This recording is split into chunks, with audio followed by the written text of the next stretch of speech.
Are you sick and tired of gambling your hard-earned money on Madden and 2K packs? Well, look no further than my sponsor, MMOEXP, for the cheapest and most reliable Madden and 2K coins on the market. And of course, do not forget to use code Ferdy for 5% off. A link for their website is at the top of the description. What's going on, guys? Today we are going to be ranking all of the brand new Blitz players on a tier list. And if you are curious as to when these players do come out, it's not a traditional promo. This is the Blitz promo where, a lot of the good cards are going to be coming out for a while, like the Vick, the Night Train Lane, the Steve Smith, the Montez Sweat. There's LTDs as well. That it looks like these LTDs are actually going to be both Jaylen Waddle and Anthony Barr are going to be in packs for the entirety of Blitz, which is actually pretty cool.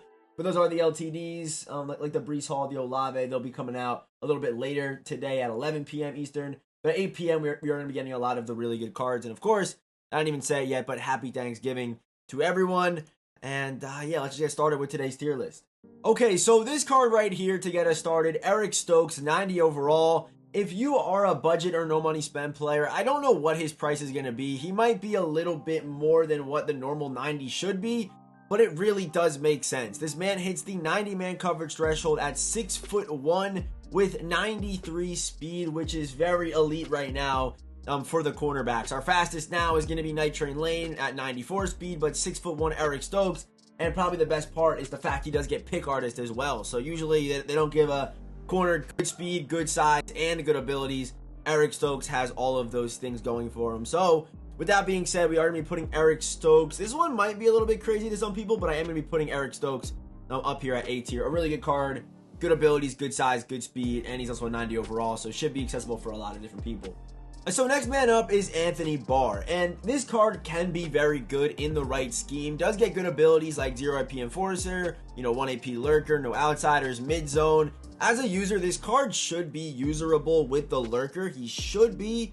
Basing it off what this card stats look like. Right now, we don't know what the agility / COD is going to be on him. But this card I thought was going to be a better user than what he was. He just felt super clunky on the stick because of the COD and the agility. And you kind of got to have some decent COD to use or a linebacker, especially in this game. So if it's like, let's say 86, which is probably a pretty solid guess for the COD, this card can definitely be user. He's 6'5". Can also stop the run, a good tackler, all those good things. And even if you're not going to be running abilities on your edge rushers, it might not be a bad idea to try to get this card as well. And I also think there's a good chance he's going for basically quick sell, not only because not many people really use linebackers, but the amount of packs that are going to be opened up over the next, the weekend is going to be pretty crazy. So Anthony Barr should be affordable. LTD affordable, if that makes sense. But yeah, if you're not going to use an edge, if you're not using abilities on your edge rusher, why not run him with 0 AP Enforcer and good size and good speed, can play zone if you need him to. This could be a solid pickup as a kind of a gadget guy. And naturally, I do kind of drop down linebackers. But I'm going to throw Anthony Barr right in front of Stokes. But honestly, there's a real debate for Stokes over Anthony Barr. Pick artist, 6'1", 93 speed. There's a real debate, honestly. So now we have Montez Sweat with the 92 speed, 94 acceleration. And obviously, he's going to have the good finesse move, kind of the lower power move, 6'6", 260. And also does get good discounted abilities with 1 AP defensive rally, which is probably what I would run on this card if I were to use him, because of what it does for the rest of the defensive line, basically adds pass rush points to those guys for just 1 AP on 3rd and 4th down, a major impact to the rest of the defensive line, even players without abilities, but also unpredictable. And sure, specialists and edge threat are also pretty nice too, but really good stats. Montez Sweat, I think, without question, is going to be an S tier card in this promo, one of the best pass rushers in MUT when he does come out. So now we have the LTD Jaylen Waddle. This card's going to get the 0 AP short out elite, not short in, big difference. Grab and go with deep out elite and slide-o-matic. Short out elite's going to work a lot better. It could work in certain schemes. It could. It's just not going to be as good as a short in or as consistent as a short in elite is for the 0 AP, like another receiver we're going to talk about today. But short out elite is if you're going to put him on the outside and kind of run those slants, run those drags, run all that good stuff. So that's kind of the difference there. But he is the fastest wide receiver in the game, and he's technically the fastest, tallest wide receiver in the game, technically at just 5'10". But I kind of did talk about this in yesterday's video as well. But I'm still probably taking like the 6'4" guys with 93 speed over Waddle. They did change Steve Smith's abilities a little bit, so that might play a bit of a factor. But Jaylen Waddle's card's really good. You know, good route running, all that good stuff. Also the new celebration. So Jaylen Waddle, I was debating having him.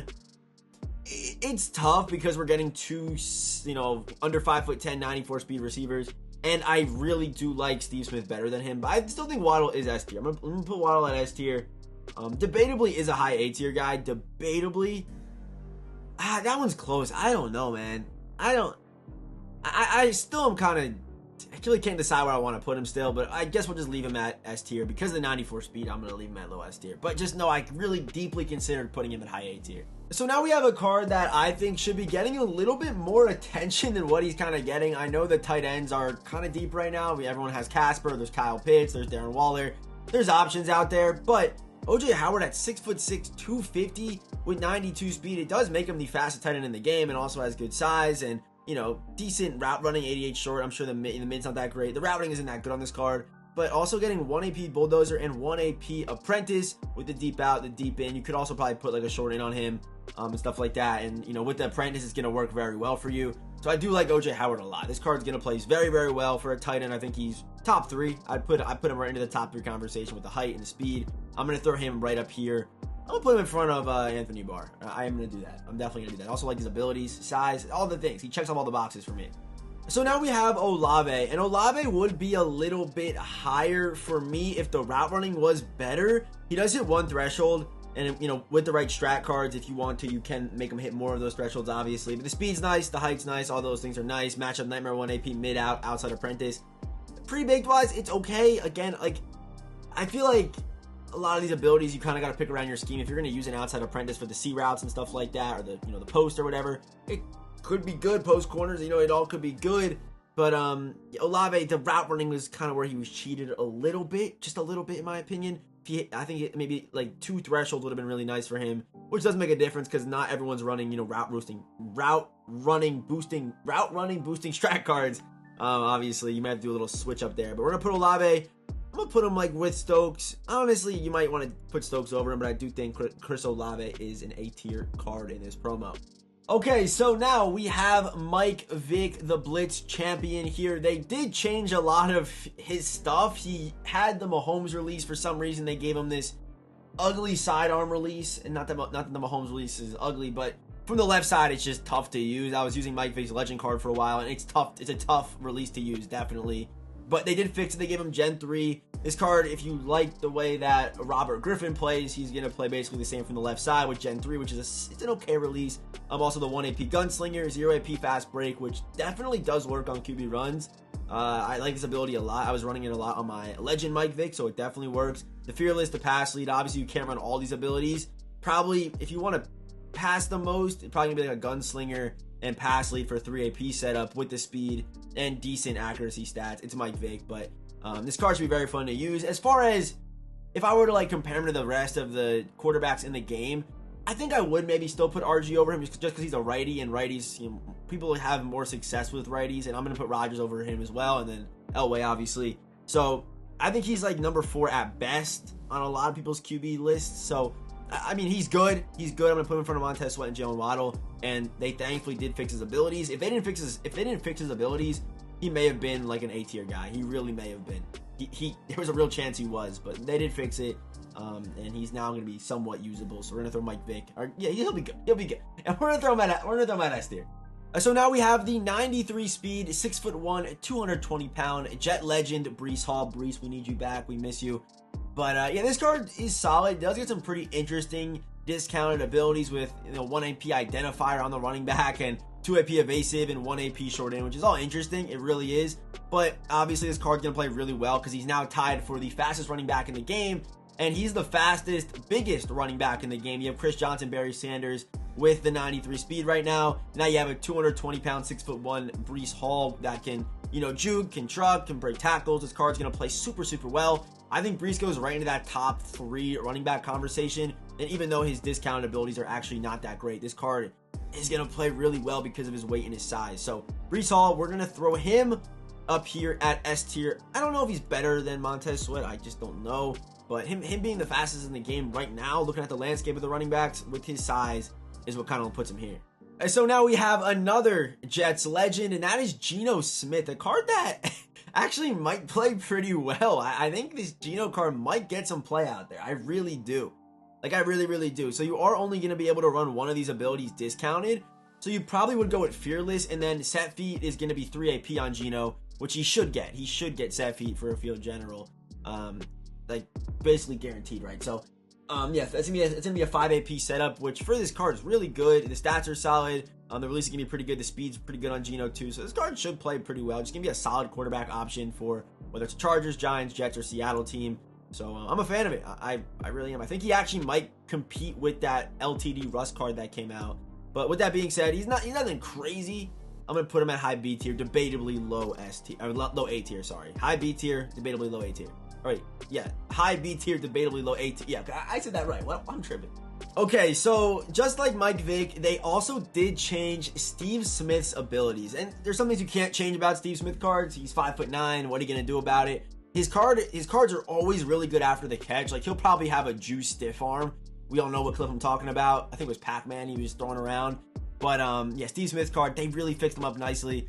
I'm not sure what his like fourth ability slot, like his extra solo ability slot's gonna be, which we've been seeing on these Harvest players. I'm not sure what it's gonna be. My guess would be maybe it'll be route, or maybe it could be short in. And he does get 0 AP short in elite. Probably the best wide receiver ability in this game right now with the apprentice, with the route tech. I would definitely just don't touch route tech, just run short in for 0 AP. Just do that. He'll be fine. But the fact that they gave him one of the best abilities in the game for 0 AP makes this card almost worth going after, and he's the fastest in the game right now at 5'9". He's gonna feel a lot like the Tyreek Hill card did when he first came out for Most Feared, but actually might feel a little bit better because of the short and elite. So it should be a very interesting card. Should be. But I don't think I would. I still don't think I would take him over those 6 foot. Definitely not over Randy. I think Randy's still wide receiver 1. But Steve Smith with this ability setup, I think goes into top 5, top 3 debatably. So I'm gonna throw him up here in front of Mike Vick at S tier. And finally, last but not least, a man who I think personally is the best card coming out in this Blitz promo, and that is 94 overall Night Train Lane, a MUT legend, obviously, with the 95 zone coverage, the 94 man coverage, 95 jumping, 6'1", and he is the fastest wide receiver, fastest cornerback in the game, tied with Deion Sanders. Deion does get all team cams, but Night Train Lane, this card's gonna be able to tackle, get 0 AP pick artist, 1 AP crusher, 2 AP acro with the 2 AP mid zone KO. This card's gonna be crazy. Is he gonna be back in Madden 20 form? We shall see. I doubt it. Madden 20 Night Train Lane was so broken, but gonna be a really solid cornerback that, like I said, can tackle, can play coverage very well, fastest in the game, good height. Like, this card's gonna be crazy. So yeah, Night Train Lane, right to the top of S tier, and here is our Blitz tier list when it's all said and done. Let me know, should I change some things? Who am I sleeping on? To me, this list looks pretty solid right now. And as far as the gameplays go, either later tonight, I might drop a single gameplay, whether it's for Mike Vick or whatever. If not, there'll be gameplays that come out tomorrow. So, yeah, happy Thanksgiving. Enjoy the rest of your nights. And, yeah, if you're hopping on Madden, good luck. Maybe you'll pull an LTD or pull a Vick, whatever the case is. And, yeah, I will see you boys in the next one.